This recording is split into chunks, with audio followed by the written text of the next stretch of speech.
Annette Richmond. Welcome to Content Marketing School, where we will dive into content marketing strategies specifically for coaches, consultants, and entrepreneurs.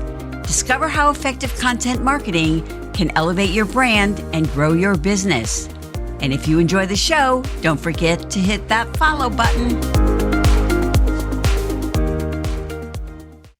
Well, good morning, good afternoon, good evening, wherever you are joining us from. Welcome to Content Marketing School. And I'm so excited to have my friend Jillian Whitney. Jillian, oh my gosh, I pronounced your name wrong. Jillian Whitney here with me today to hang out together. Makes it fun. Makes it fun. I know, right? So that's what we're going to talk about today. So Jillian, for people, anyone who does not know you, tell us a little bit about who you are and what you do. Okay. Well, I'm a fun gal. I'm a person who wants to have fun. So that's why I'm here today. So I'm Jillian Whitney. I am a LinkedIn video marketing coach. And my goal in life is to make video on LinkedIn easy peasy. So that's me in a nutshell. Yeah, and you're one of those people that the brand is so strong. Whenever I hear anybody say easy peasy, it's like Jillian. So that's excellent branding. So, now today, kind of everybody can have live. If you have creator mode on, you can get live. They have live on your company pages. If you have, I think it's only 150 people following your company page, you can do live on there. But when we started, it was different. Oh man, hoops you had to jump through. So talk a little, I mean, for me, it's been almost 2 years in March. And for you, it's been longer. So talk a little bit about your experience when you were first, wanted to go live. Okay. Well, and first I must just let everybody know it is a myth that you have to have creator mode to go live. Anybody can go live. It's easier if you have creator mode, but it's not a requirement. So, but you do have to have 150 followers and you must be in good standing with LinkedIn. So that's a criteria. But anyways, so yeah, so that's kind of one of those myths everybody just keeps talking about, and it's actually not true. So that's kind of nice to know. But it makes sense to have a decent sized network when you go live. It really does, because otherwise you're going live to like an empty stadium, so to speak. So I think more than, I actually would say aim for 500 before you start going live. That would just be me. But anyways, I digress. I have been going live for 2.5 years now. And it was like Willy Wonka and, getting to like the chocolate factory. You had to have the magic ticket. And it was like, you had to apply. You had to, list your credibility of why hello, LinkedIn. I'm a video superstar. And you actually had to have some sort of experience, either doing video or doing live somewhere else. And I actually had done live on Facebook. Don't tell anybody, but that's actually where I started going live, was to Facebook. And of course I was doing video on LinkedIn. So between the two of those, that's how I got sort of early access. And I was like one of those like deer in the headlights. I just went live that first day and I hit the live button and I said, okay, this is what we're going to talk about, and hopped on, called a friend. I brought my friend and I said, come live with me. I don't want to do this by myself. And it was like, nobody was there. It was just like nobody was there. But you know what? You show up anyways. You just keep showing up. And it was just like the next week, it was like, I think I got 1 like, and I just kept going. But I set the intention every Tuesday I would do this. And I didn't even live in this country. And that's the important thing. Pick a time that if you end up moving halfway across the world, it'll still work. So I was going live at 8:00 at night in Israel, which is now 10 a.m. in, where am I now? Las Vegas. So it's a journey and a half, but it's fun. It's fun. It's a great thing. So I remember that too. And at that time, you would hear people talking about, oh, they can't go live. And I had submitted an application like once, I don't know, maybe in like 2019 or something like that. And of course, I didn't get it. And when I decided that I wanted to do it in 2021, I was really strategic about it. I started posting videos on LinkedIn. Mm. And I actually got invited. I was on a LinkedIn Live show. So I Yeah. had that done. And that was with Mark Anthony Dyson. Being a guest on his show was my Nice. very first LinkedIn Live. And of course, I was nervous and scared about that. Of course. And the same thing with me, though. So then when I did apply, in early 2021, I was approved, and just like you, I invited a friend on to come on the show with me, and we kind of, foraged into that area together. And it's so much fun, and we can talk about the bestie parts of it later on. But I want to talk a little bit about choosing your guests. So we talked a little bit about this before we went on live. So I think we kind of have a similar philosophy on that, but tell me yours and then I'll tell you mine. Okay. Well, I always like to, first of all, I liked, yeah, I think you have to figure out who is your audience. Who is the audience that you want to attract, and what is your goal with your live? So when I first started going live, my goal was simply brand awareness. I was growing my network. I didn't really have a particular thing like, oh, I'm trying to sell this. It was just like, I just wanted people to get to know, like, and trust me. So it was strictly about brand awareness. And I would say that my show is targeted now. It's, morphed over the years. And I have a theme of LinkedIn easy peasy. So if you do Facebook ads, you're not a good fit for my show. You're not a good fit for my audience. And it doesn't mean that I would personally have anything against you. It's just that you don't really work within that circle. So I think when I look at a guest, I always think, is it someone that would connect with my audience and add value to my network and add value to me? Because I want to learn as well. So I think that's very important. And then the second thing is, I don't have any kind of like, oh, you must have already done a LinkedIn Live. Actually, many people on my show did a LinkedIn Live for the very, very first time. So that's not a huge issue. It's not a huge issue for me, whether you have a big network or a small network. Probably what is an issue is I either want to already have met you and know you. So, it's always virtually, of course, or at least be aware of your on camera presence. Because it would be I have to make sure that we're going to click in a conversation.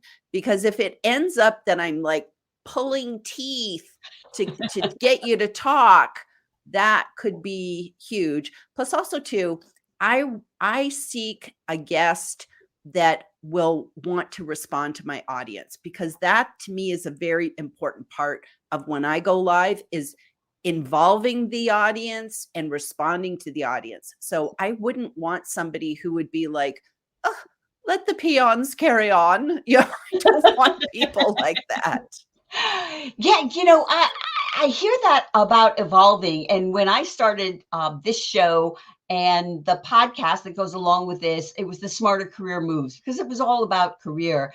And as I've evolved, my business has evolved, and also my guests, because I look for people that are going to be interesting. And I had more and more people coming on talking about, LinkedIn for business and becoming a better speaker and things like that. And so I switched it earlier this year. I shifted it to Smarter Career and Business Moves. But I Mhm. hear you, I do want to kind of focus on that. I mean, I'm not seeking out someone to come on and talk about, yoga or something like that, because it's not really going to be a fit for that.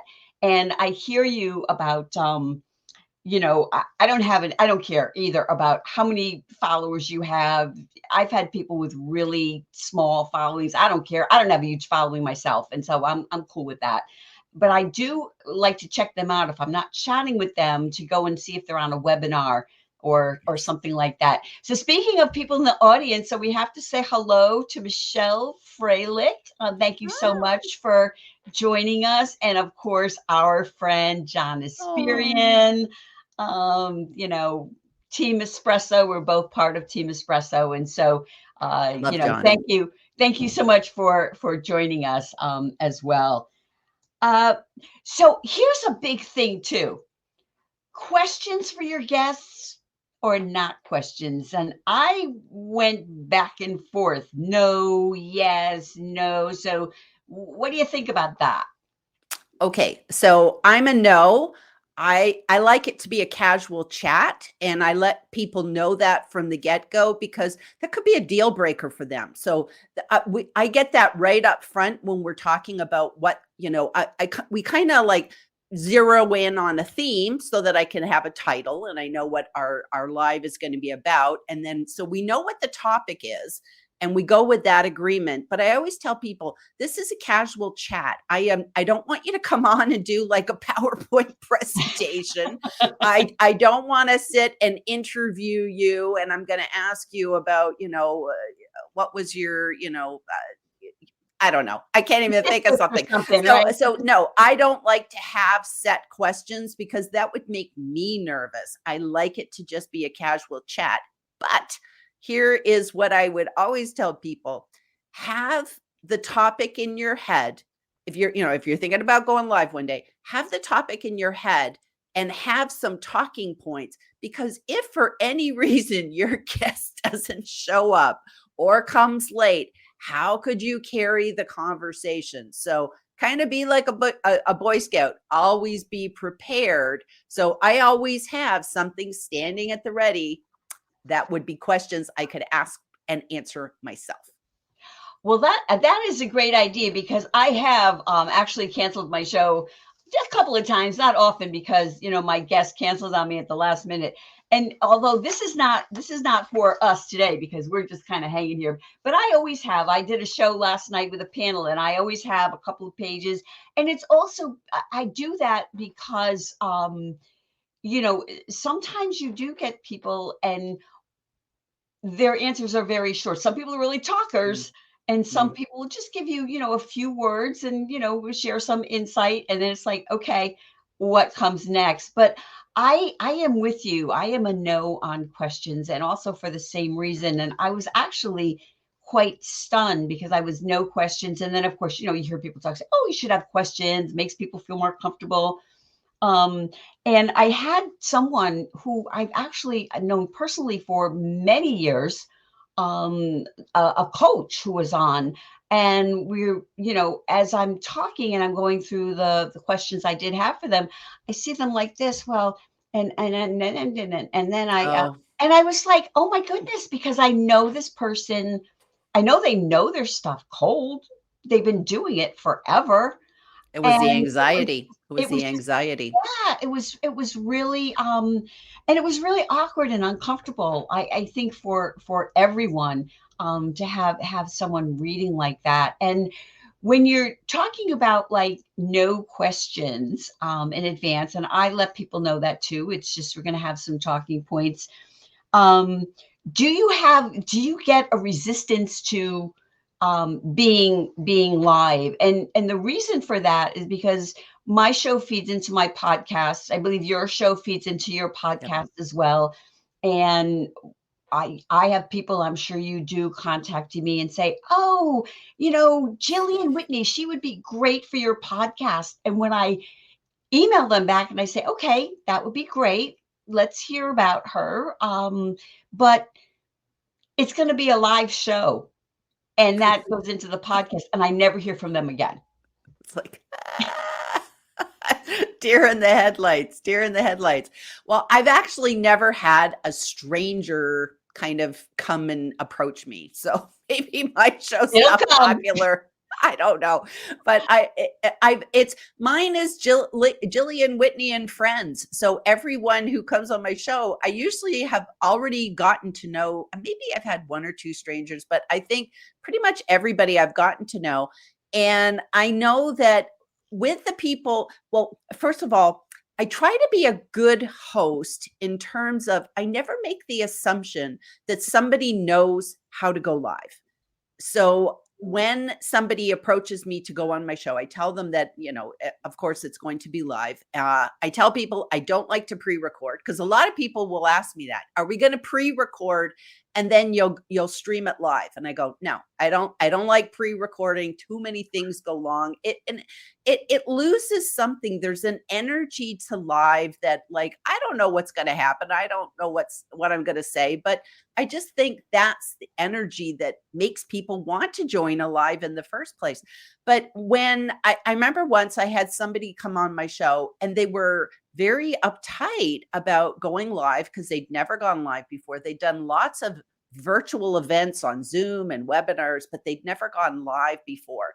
And I thought to myself, oh, I need to make it easy peasy for people. So I actually took that person on a tour behind the scenes so they could see StreamYard and, just understand the guest experience. And then I just thought to myself, I need to kind of make this easier. So I actually created a video that I send people, because I'm the video person, that says, when you go live with me, here's what to expect. And I go live with a little stuffed tiger.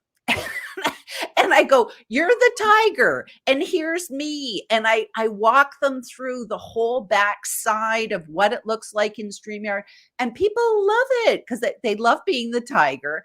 And it gives them warm fuzzies, and they know what to expect. And that's the thing, is being fun, which is our topic today, being fun and being a good host, being a good guest. It's about making people feel comfortable. So if you've never been live, of course you're going to feel uncomfortable. I always have like a little stuffed animal. I have this like a little StreamYard duck. I have the StreamYard duck.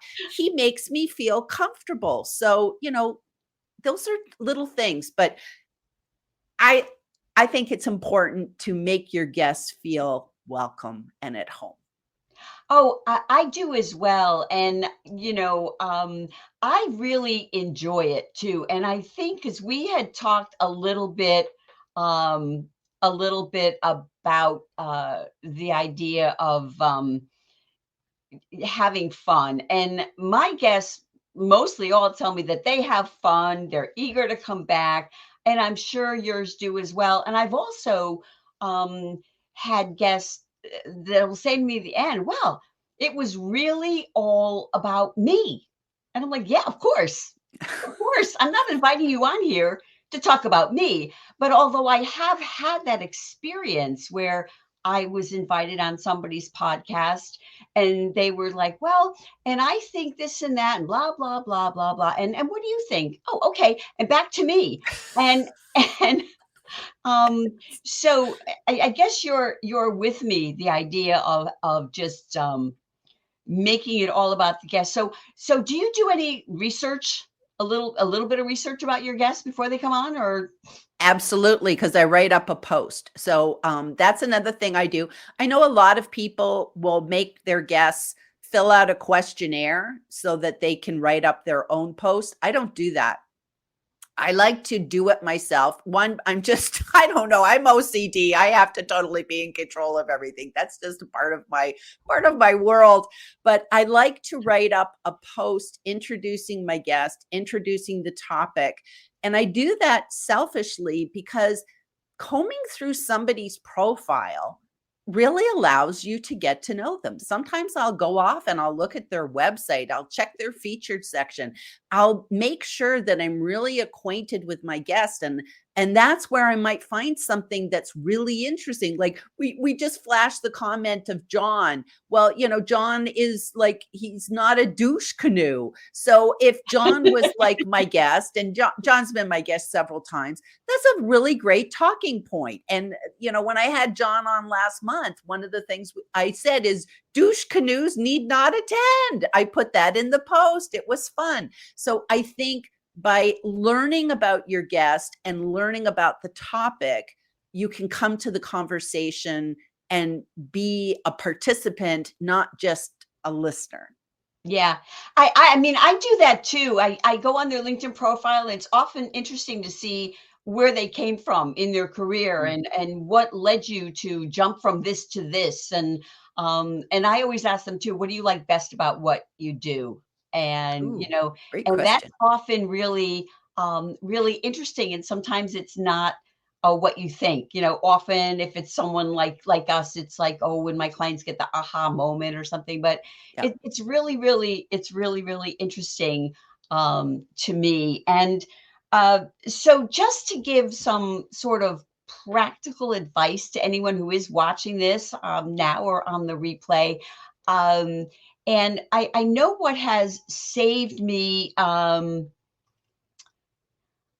I would say time on my part, and I think help to make my guests feel more comfortable is inviting them to choose not only the date, but also the topic. And you Mm. do that too, right? Yep. Yep. As long as it fits within the framework of what the show's about. So, like I said before, like you said, a yoga instructor coming on and teaching us yoga, unless it's like we can do yoga and update our profile at the same time type of thing. But it's just that know what the parameters, the boundaries of your show is, and if it fits within that show, then yes, I want them to talk about something that has to do with them, that lights them up, that they're passionate about. I don't say to people, you have to come on and talk about video because I'm a video person. That would be boring. How could we talk? I have a lot of people that come on and talk about video because they're video nuts too. So it's energy for energy. But I agree with you. Let them choose the topic because that passion will come out. And that's what you want. You want that passion and that interaction. Yeah, so here's Laura who says, it's a fun conversation when douche canoes are mentioned. And I love that phrase. I have John's book too. And I love that. I love that phrase. And it is something that that makes you think. And that's one of those things too. Whenever I hear that, I don't hear that word a lot, but when I do, of course, I immediately think of John and his book. So there you go. Good branding. And I know. So, and what about being like a fun guest? I hope Oh, that I'm a fun guest.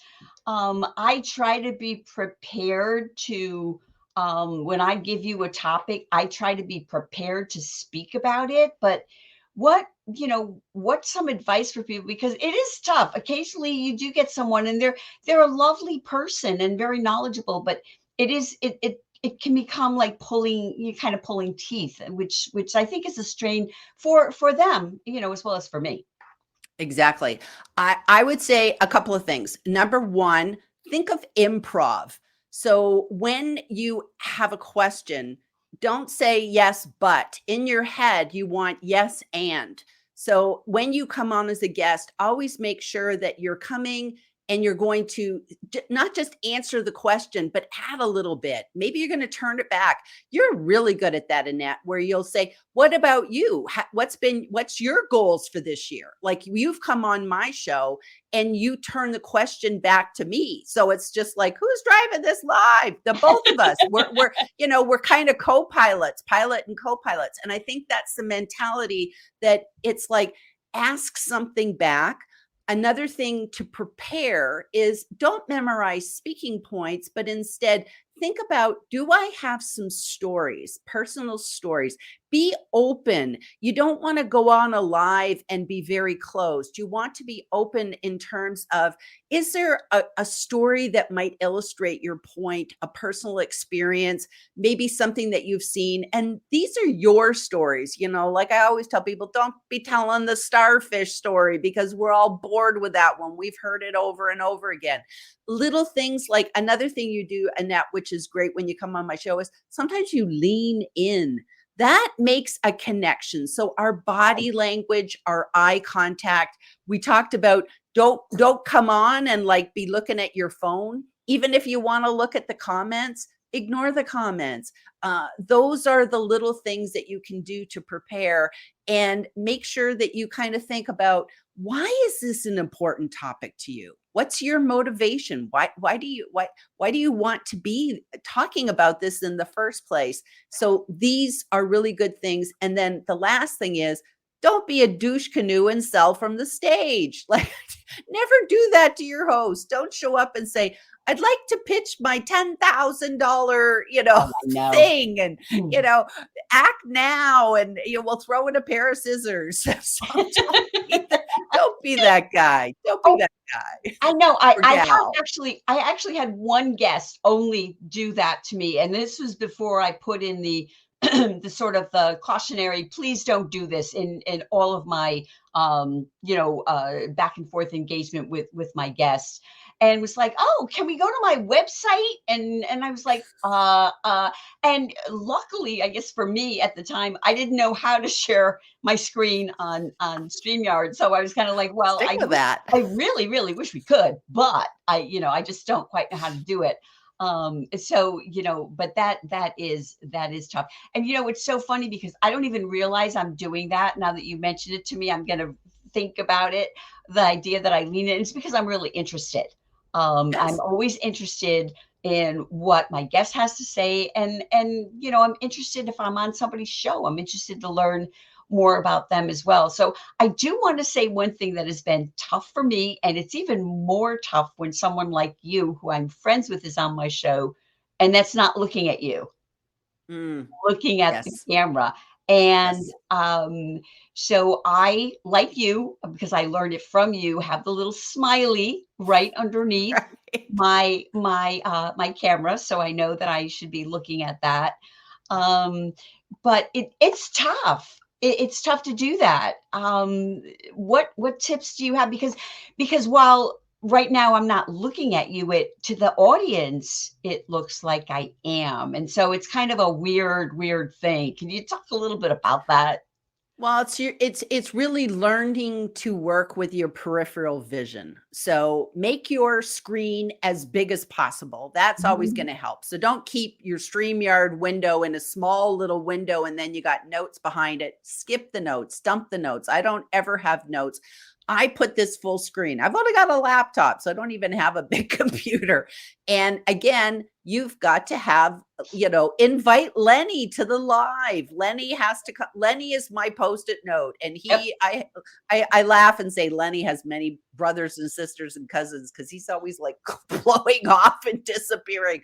But always put something or know where to look. Make a mental note. Oh, I've got to look above business. That will be that's where I want to look on this live. So that's having that consciousness. And then another thing too, Annette, is try to mirror what you look like with the person that you're doing the live with. So it's like I wouldn't want to be really, really far away. Oh, yeah. I wouldn't want to be on a phone, this version, vertical. My brain forgot what vertical was for a second. So those are kind of the things. It's like, think about, what should I wear? I always wear black. You know why? Because you're just never gonna conflict with the host. So and don't be wearing stripes. They do weird things. Only tigers. If you're the stuffed tiger, you can wear a stripe. Other than that, don't wear a stripe because you're gonna like hypnotize the host. So yeah, and here we are. I do too. So here we are in our matching black tops. Because I do that too. I tend to wear them occasionally if I'm a guest, or sometimes I'll put a little something on, a little necklace or something. But basically, I'm in that basic black. And so I just want to share this. As Laura said, speaking as an actress, it's a learned skill, but amazing how strong the imagination is once you put it to work. So thank you for that. So I cannot believe this. We are like just about we're out of time because it went by so fast. But what's like a final thought that you have for anyone who wants to go live or be a guest on a live show? I would just Golden have to nugget. say, recognize you don't have to be an extrovert. You don't have to be funny to be fun. Being fun, a fun person is being a playful person. It's being an open person, and it's being able to just show up and be and enjoy the moment, enjoy everything that will happen. If you look at all of this as an adventure, then you can never fail at a live. There's no such thing as an epic fail. It's just epic. Oh, I love that. I love that. I'm gonna put a little post-it note of that on my computer here. So I guess, my final thing is that people should, as you say, enjoy the moment and not worry so much about, how they look or, the production, because nobody's coming on and watching your live and expecting it to be, a Scorsese production. I mean, they're coming to hear, generally, hear what the guest has to say, what they're going to share. And so, that's kind of my thing. And then go with the flow, right? Yes. When stuff happens, I had Dogs bark, yeah. garbage trucks show up, Oh my gosh. kids open a door. Dogs bark, dogs come, dogs jump on me. It's like, okay, I see that on TV. So I'm like, okay, if it's okay for them, it's okay for me. So again, I thank you so much. This has just been such a treat to hang out with you for this time today. And what can I say? We'll hang out and chat for a little bit afterwards. So everybody else, have a great rest of your day. Bye.